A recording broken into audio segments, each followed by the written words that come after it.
Hi, everyone. Thank you so much for taking the time to attend this session. So I'm going to be talking about how you can speed up the microservice development workflows for your backend engineers by providing them with ephemeral preview environments. So my name is Amarnath. I work as a staff software engineer at a fintech company called Funding Societies. We are based in Singapore. So we provide digital financing and payment solutions to businesses in Southeast Asia. You can find us at fundingsocieties.com. So our journey with the Consul Service Mesh began in 2019 when we felt that we had outgrown the previous service networking solution that we were using. So we evaluated the Service Mesh software available out there and eventually picked Consul Connect. By the end of 2020, we had moved about 40 microservices over to the mesh. Last year, we started running our sidecars independently from our service containers. Earlier, they were bundled together. Operationally, this was a big win because we could now upgrade our mesh infrastructure without affecting the product teams. So this year, we've been exploring how we can accommodate serverless artifacts like Lambda functions in our service mesh. We've also been trying to see if we can take some of the features available in the mesh to provide some developer productivity benefits to our engineers. And that is how we explored this path of seeing if we can use the mesh to provide our engineers with ephemeral preview environments, which is what I'm going to talk about in today's talk. So let's jump right into the problem. So most organizations have a staging environment. Some call it UAT, some call it pre-prod. Despite the name differences, they do have some common attributes. So the staging environment is typically shared. It's shared among developers, testers, even product folks. It is also isolated. It's a replica of production, but it runs in its own network. And some organizations, access to the services and applications might also be restricted. You might probably need to be connected to a corporate VPN before you can access the applications on staging. So the data in this environment, as expected, is synthetic. However, the environment is treated as high fidelity, mainly because of its resemblance to the production setup. Since only one version of each microservice can run in this environment, deployments typically happen from the default branch of the service repository. Acceptance API tests also run against the staging environment. So the idea here is that we should be able to catch issues in the release candidate before and fix them on staging before they're promoted to production. So here you can see how typically code and schema changes get promoted from staging to production, and masked data samples get synced back from production to staging periodically. So the shared nature of the staging environment introduces some problems. So let's look at some of the developer pain points. So the first is the slow feedback loop. So developers will have to wait for their pull requests from their feature branches to be reviewed, approved, and merged before they can test their backend changes from front-end applications on staging. Also, as we saw, since the acceptance API tests run only against the staging environment, issues, if any, that were discovered will have to be fixed in a separate PR, and the developer will have to go through this workflow again. So to mitigate this, we provide escape hatches to developers to deploy right from their unmerged feature branches to the staging environment if they require to do so. However, even with this, since only one version of a service can run in this environment, manual coordination is needed among developers working on the same microservice to figure out in which order they need to deploy. So you can imagine an engineer going something like, hey, can I reserve this environment for a few hours so that I can deploy my version and then test it, and then I can hand it back to you. Now, this is not ideal because we typically don't want our engineers to step on each other's toes. Another issue is also that because we allow engineers to deploy from unmerged branches, a bad deploy can have a cascading effect on other services and affect the reliability of the environment as a whole. Now, this is a real problem because the environment has multiple users, and you really don't want to be affecting someone else's work inadvertently through a bad deploy. So the question really is, can we provide backend engineers with isolated environments where they can test or preview their changes before merging? So if we look at the solution landscape, it becomes pretty clear that this is largely a solved problem in the front-end space, both for web and mobile applications, but it still remains an open problem for microservices-based backend systems. So let's try to come up with a solution for it. So the first idea that comes to mind is, can we provide complete isolation? So this means spinning up like a full-blown environment with all the services and the resources needed for each pull request opened for any of the service repositories.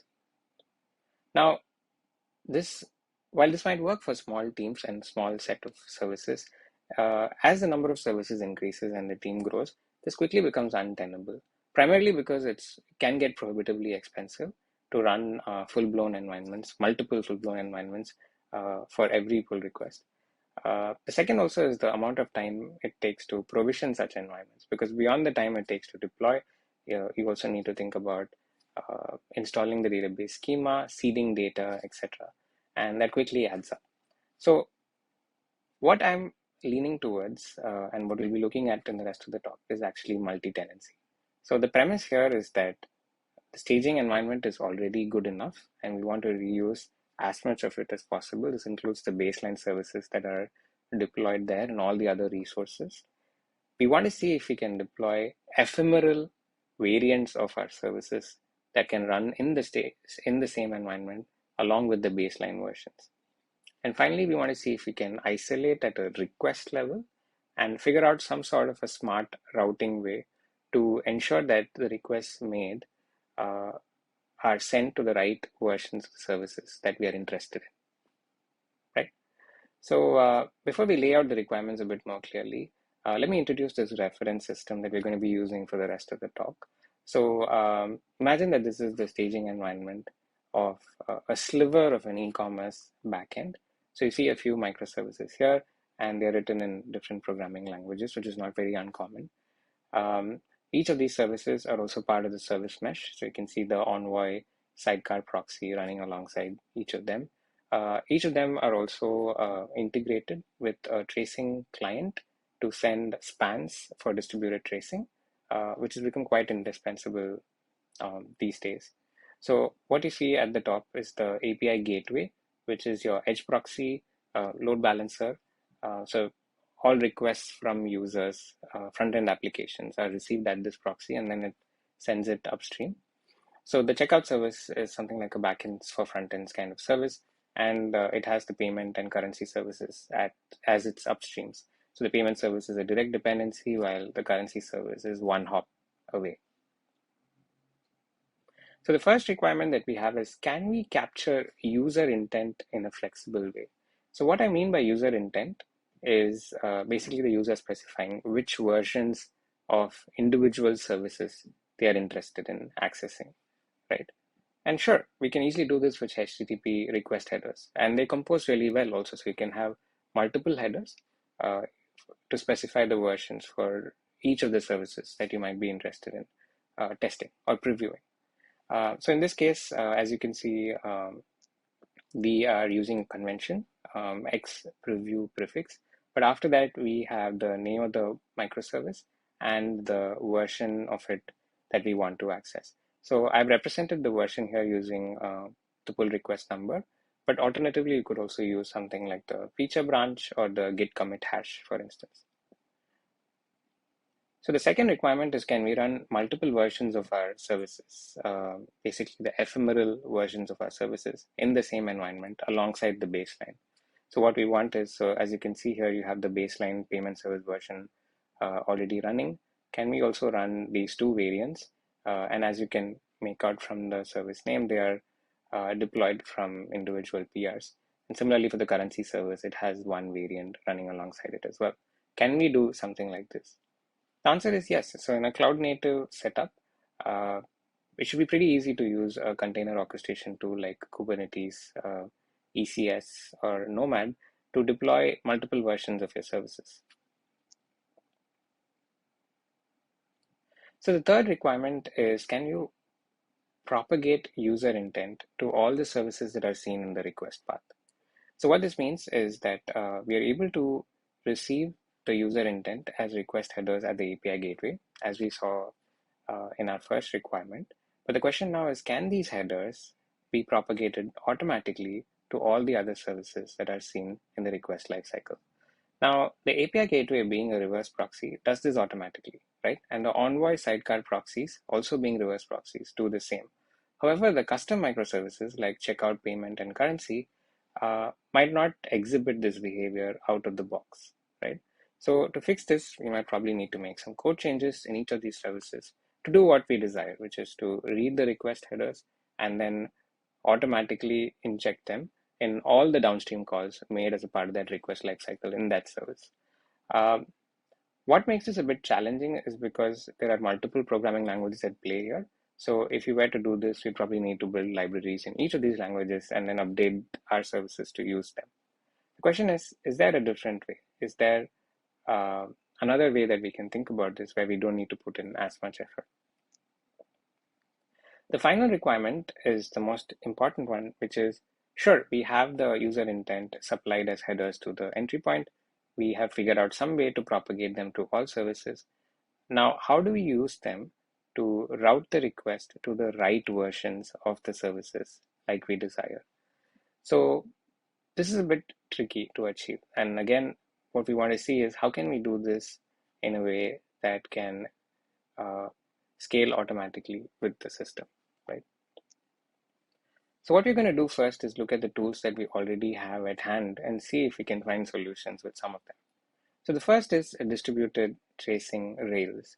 As we discussed earlier, each of our services have a tracing library that we're using for distributed tracing. What this implicitly means is that the rails to propagate the tracing context already exists in our distributed system. So the only question that remains is, can we piggyback on that rails to propagate our ephemeral context also? Turns out we can. So the OpenTelemetry protocol has a feature called baggage, which allows you to attach custom attributes to the tracing context, which is then automatically propagated through the network. And this has built-in support uh, for the HTTP carrier. So what this means is that if we follow a specific convention with respect to the way we name our HTTP headers, in this case we're using OT-baggage, then the tracing libraries will automatically ensure that these headers are propagated to each of the services in the request lifecycle. Now, this is pretty cool because we're able to take advantage of our investment in distributed tracing and then use it for solving a completely new use case.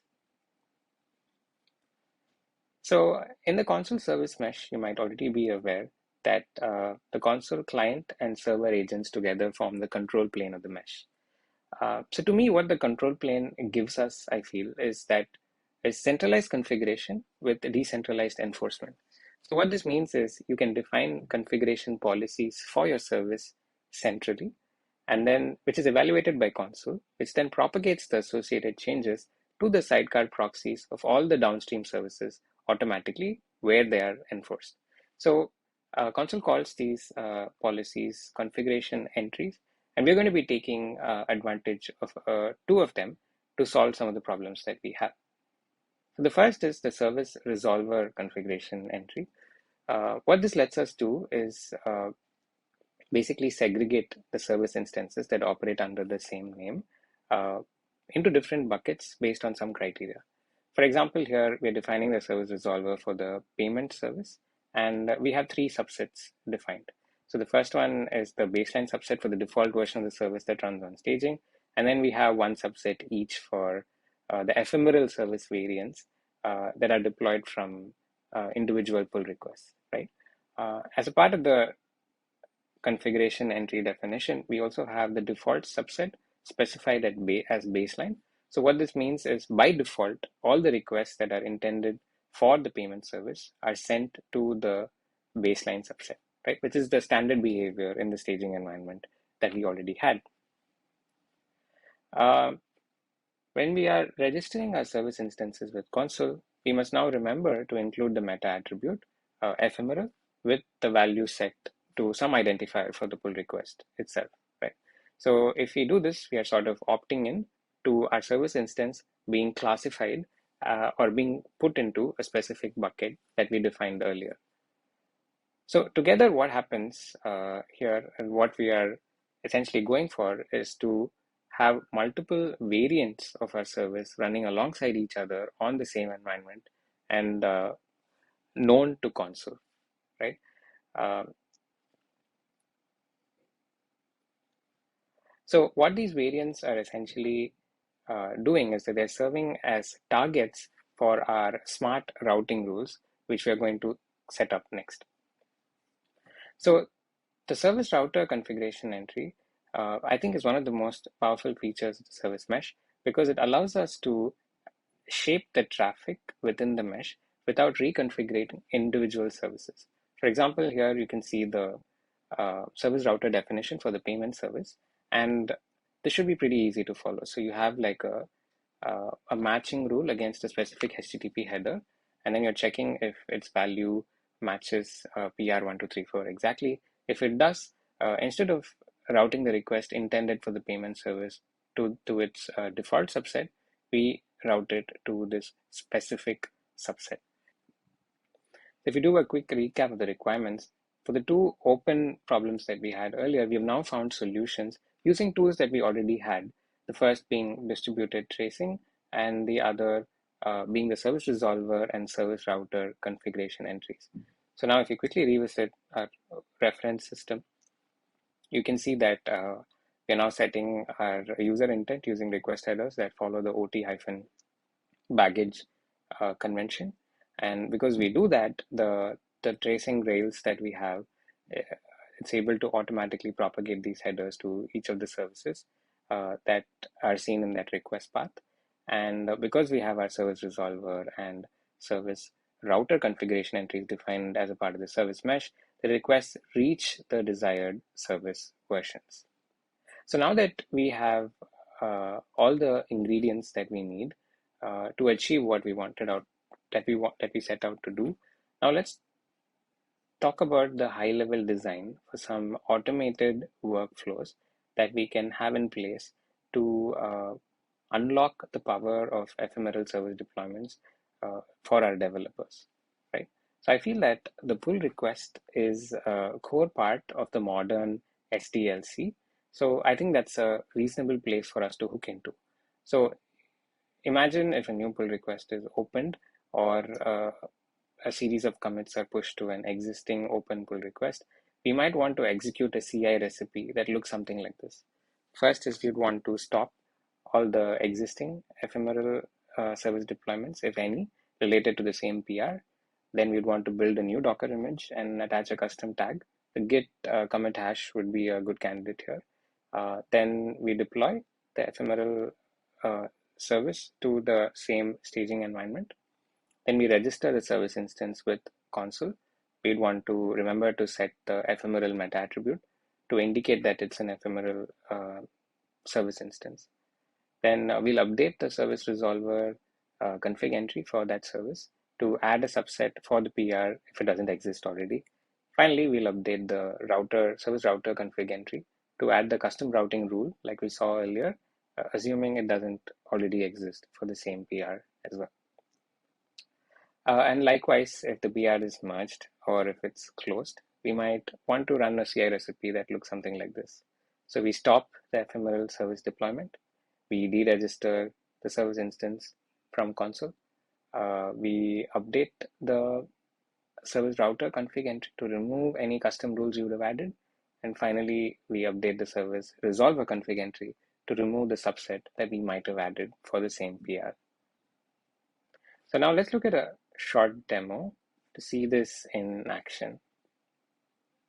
So imagine that this is the console server running in the staging environment for the e-commerce system backend that we saw earlier. So you have all the services running in this environment registered here. So you have a mix of the baseline services and the ephemeral services. All the ephemeral services are tagged, so you can also look them up using the tag, which is pretty useful. Note that the service resolver configuration entry is not viewable from the console UI. So to make it easier to visualize, I've just renamed the services, but the idea is the same. Now let's look at the routing configuration entry. So for the payment service, if I go to the routing config, you can see the two routing rules at play for each of the possibly open pull requests, right? And if I go to the currency service, I can see something very similar. You have an active routing rule at play here as well, where if a specific header is seen and its value matches a particular value, it will be sent to this variant of the service instead of the default variant. Now, let me quickly reset this. I think it's reset. All right, so for the front-end application, I'm using this fake service web UI. It's an interesting web app that from the HashiCorp team that we can use to visualize the backend trace for requests made from this web app itself. So in this case, you can see that the request went to the API gateway from the app, then it went to the checkout service, the payment service, and the currency service. The baseline versions were used, so there's nothing fancy here. This is what you would expect for a default request made to the staging environment. Now, to use the ephemeral variants of our services instead of the baseline versions, we know that we need to send custom headers to the entry point of the system, which is the API gateway. Now, instead of doing this manually, what I'm going to be doing instead is use this browser extension that I built to do that for me. So what this browser extension does is that it intercepts all the outbound requests going from this web app, and it decorates it, or it attaches the desired request headers automatically based on my preferences that I can specify using this UI provided by the extension. So this UI uses the Consul API to dynamically pull information. For example, here is a list of services currently healthy and active on this environment, and I can choose from that. So let me choose the payment service. Once I choose the service, it is also automatically pulling the list of variants of the service available on the same environment for me. So this information is again coming from the console server through the API. So let me choose a particular variant and add an override. So once I've done that, let me reload the web page and see what happens. Cool. So now you can see that the request went to the API gateway and then to the checkout service, but then it eventually reached the variant of the payment service that I was interested in. So thereby, my preferences as specified in this extension's configuration were respected. Now I can probably add another service, choose its variant, add it as an override. If I reload again, and sure enough, so the request from the payment service variant was sent to the currency service variant, just like I had asked for it to do. Now, another feature I have here is to share this environment with someone else. So let me click on that. So that automatically copies a unique URL to my clipboard. Now to test that, let me reset this and reload the page. So resetting ensures that the baseline versions are used again for payment and currency. Now let me paste the URL that I had copied. So this shareable URL is nothing fancy. You have a special query parameter, and the value is a base64 encoded payload with the ephemeral override information. So if I hit enter, now let me check again. Sure enough, as we would expect, the ephemeral variants of my service are being used, which means that the context that I specified in the URL is being read. Further, you can also see that this context is being persisted. So which means if I share such a URL with a team member, when they open it, then this context is saved on their browser. So for all the requests made from the web app from then on, this context will be automatically implicitly attached, which is very useful. So there are two interesting things here. So the first is having an internal private browser extension, helper browser extension like this is really useful because you can make all the applications on staging, all the web applications on staging support these ephemeral backends without making any changes to each of their code bases, which is very useful from an adoption perspective. The second nice thing here is that what we're seeing through this demo is you can have you can test any combination of services from the front end, right? And then this is allowing you to build personalized views of a shared environment of potentially infinite variations, which I think is a very compelling idea. So going back to the slides, so let's talk a bit about the benefits of our approach to ephemeral environments. The first is that it's cost effective, right? Instead of provisioning full-blown environments, we are reusing staging as much as we can, and we only need to pay for the ephemeral service deployments that we make to the staging environment. So we have now unlocked parallel testing of the same system and services from a shared environment, which is very useful. Developers can now preview and test their changes before merging. That early feedback can be very valuable to them. Acceptance API tests, which were only run against staging, can now be run as a part of the CI pipeline even before merging, which is very helpful. If you're part of the developer team, improved developer velocity and experience might be an important KPI that you're optimizing for. So this can help you achieve that. If you've already invested in a service mesh, this could be one other way by which you realize value from that investment, something to consider. Having said that, there are some limitations that I want to briefly touch upon. The first is that storage resources like the database and cache servers are still shared, so which means that there are some edge cases we need to be mindful of. For example, if we ran some schema migrations as a part of our pull request and applied it to the shared database server, we must remember to roll that back if, let's say, we chose to not merge the PR and close it instead.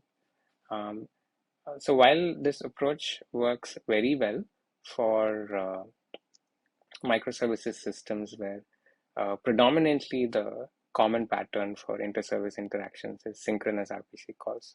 However, for asynchronous messaging patterns, this will not work because we do not have a unified control plane like we do for HTTP requests with the Consul Service Mesh.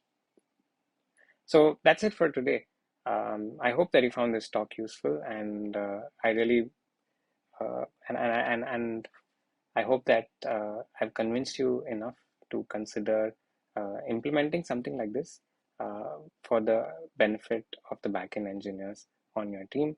So you can find me on LinkedIn and Twitter if you have any questions about this idea or you wish to collaborate. Feel free to reach out to me. Thank you very much. I hope you enjoy the rest of the talks at HashiCorp, HashiTalks Deploy.